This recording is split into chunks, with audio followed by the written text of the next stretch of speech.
ईद की रौनक बुझी भी नहीं थी और हमारी जड़ों पर एक नया फरमान लाया गया।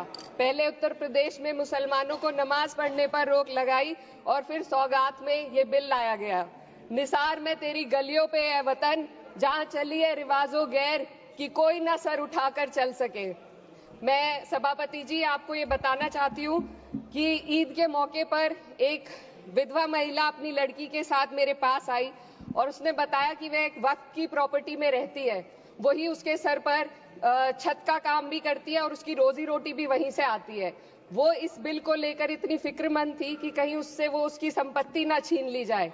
वो अकेली एक ऐसी महिला नहीं है, ऐसे लाखों लोग हैं जो वक्फ की गरीब महिलाएं जो वक्फ की संपत्ति से अपना रोजगार चला रहे हैं। और ये जो वक्फ बाय यूजर क्लॉज के हटाने से लाखों वक्फ की जायदाद अपना स्टेटस खो देंगी और लाखों लोग इसी तरीके के लोग सड़कों पर आ जाएंगे। वक्फ क्या है? वक्फ बाय यूजर क्या है?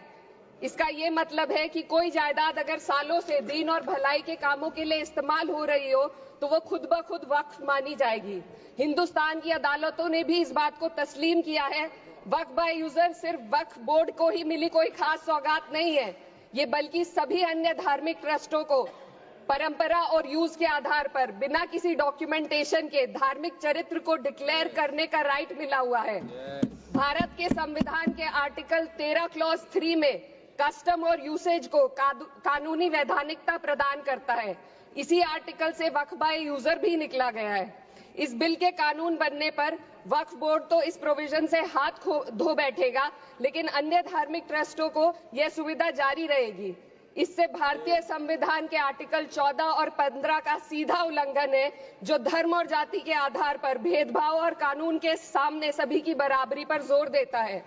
मैं इसके साथ ये भी कहना चाहती हूँ कि सत्ता के लोग जो एक दूसरे की पीठ थपथपा रहे हैं कि वक्फ बाय यूजर का जो अमेंडमेंट इन्होंने दिया उसको एक्सेप्ट कर लिया गया है, लेकिन इनकी शरारत यह है कि उसके साथ ही एक ऐसा प्रोवाइजो इसमें शामिल किया गया जिसके आधार पर यह कहा गया है कि अगर कोई भी वक्फ की संपत्ति विवादित हो तो वो अपना वक्फ स्टेटस खो देगी।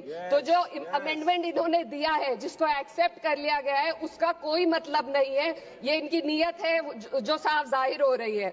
सोने पर सुहागा एक काम और किया है। सरकार ने वक्फ की कानून के सेक्शन 107 को हटाकर लिमिटेशन एक्ट में 12 साल तक ही किसी के खिलाफ अदालत में जाने का प्रोविजन है। सेक्शन 107 में बोर्ड को लिमिटेशन एक्ट से राहत मिली हुई थी। वक्फ बोर्ड कभी भी अवैध कब्जाधारियों के खिलाफ अदालत जा सकता था। अगर ये सेक्शन ना हो तो अवैध कब्जा करने वाले लोग कानूनी प्रक्रिया का फायदा उठाकर वक्फ की प्रॉपर्टी को हड़प सकते हैं। अन्य धार्मिक ट्रस्टों पर भी ये लिमिटेशन एक्ट लागू नहीं होती, तो फिर वक्फ बोर्ड के साथ ये सौतेला रवैया क्यों किया जा रहा है? धर्म को देखकर दोहरी नीति क्यों अपनाई जा रही है? सेक्शन 107 और वक्फ बाय यूजर को अगर एक साथ पढ़ा जाए तो इससे लाखों वक्फ की प्रॉपर्टी पर कब्जा किया जाएगा। इसलिए ये बिल मुसलमान की भलाई का नहीं बल्कि उनके वजूद और विरासत को मिटाने का बिल है।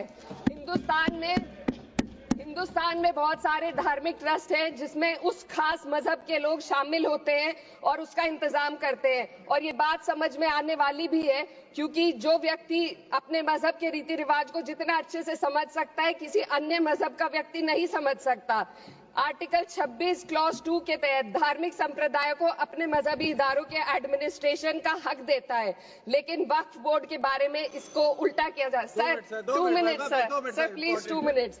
सरकार इसे एक सेक्युलर बॉडी मान रही है और इसमें गैर मुस्लिमों को शामिल करने की बात कह रही है। आपके मुंह से सेक्युलरिज्म की बात सुनकर अच्छा लगा, लेकिन अगले ही पल ये भ्रम टूट जाता है, क्योंकि आपको सिर्फ दान देने के लिए प्रैक्टिसिंग मुस्लिम का आपने क्लॉज डाला है, लेकिन बोर्ड में बैठने के लिए मुस्लिम होने की कोई आपकी क्लॉज नहीं है। तो इससे आपकी जो दोहरी नीति है वो साफ जाहिर होती है।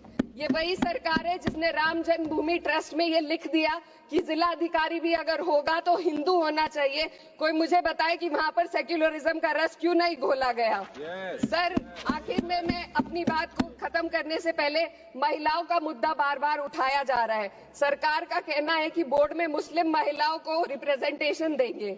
इस कानून से पहले भी मुस्लिम महिलाएं बोर्ड में मेंबर रह चुकी हैं।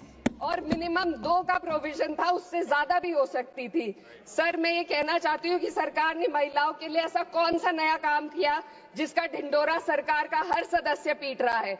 इस बात की तायीद अगर आपकी तरफ से कोई मुस्लिम महिला करती तो हम उसका यकीन भी करते, लेकिन अफसोस आपकी इतनी लंबी कतार में एक भी मुस्लिम महिला नजर नहीं आती है।